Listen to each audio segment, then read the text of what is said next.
Alors, dans cette courte vidéo, on va voir comment on peut intégrer justement ce qu'on vient d'utiliser comme toast dans un projet un peu plus complexe.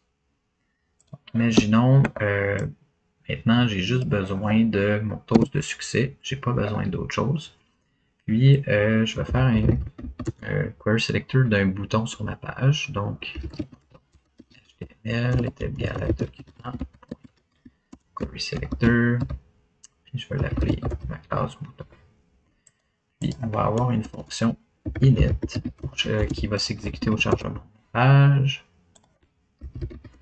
Puis cette fonction-là s'appelle à la fin.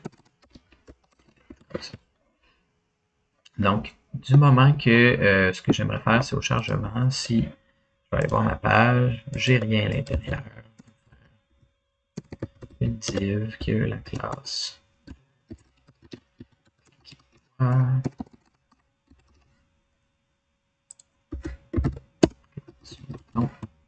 Donc, par exemple, si je viens faire une action où ce que je pourrais faire, c'est à toutes les fois que je fais un appel à la base de données. Quand c'est correct, j'appelle mon succès, mon taux de succès.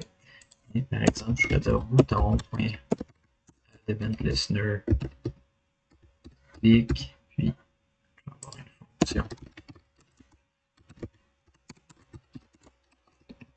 clic. Puis ben au clic, mais j'ai juste à faire new toast, new succès.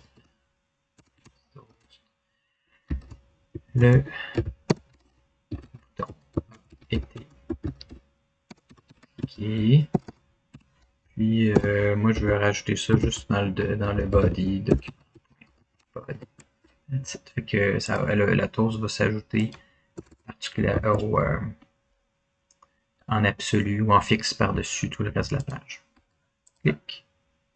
Voilà, le bouton a été cliqué.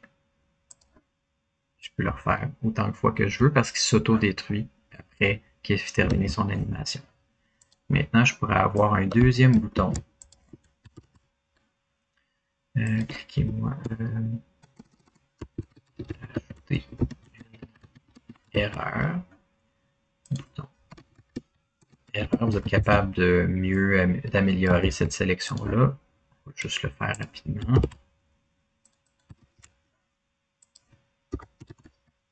Erreur HTML. Ben, maintenant, je pourrais dire bouton erreur HTML. Puis là, je pourrais importer juste mon toast normal. En fait, j'ai pas fait de classe d'erreur. Ce que je vais faire, c'est je vais dupliquer ce fichier-là. Comme ça. Toast. Puis on voit que ça va être. Ce que j'ai à faire, c'est modifier l'erreur. Puis je vais mettre un bonhomme triste à la place d'un bonhomme sourire. Comme ça.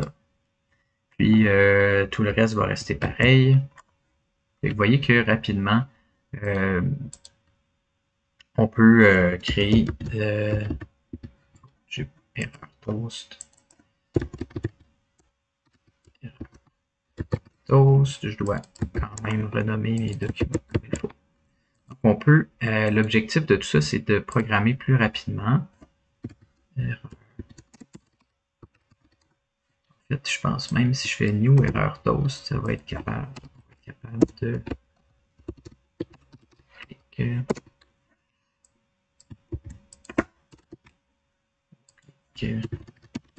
Erreur. Clic erreur. Puis je vais faire erreur. Toast. Il n'est pas ajouté, je vais être obligé de l'importer automatiquement. Comme ça.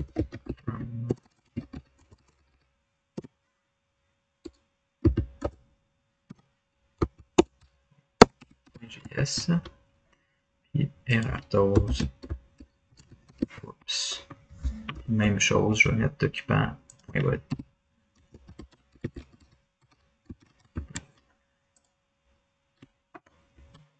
Cool. Fait que maintenant, j'ai mes deux boutons, puis je peux afficher les deux.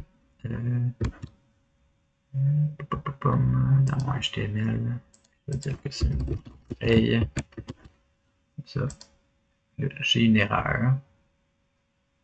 Puis j'ai un message de succès.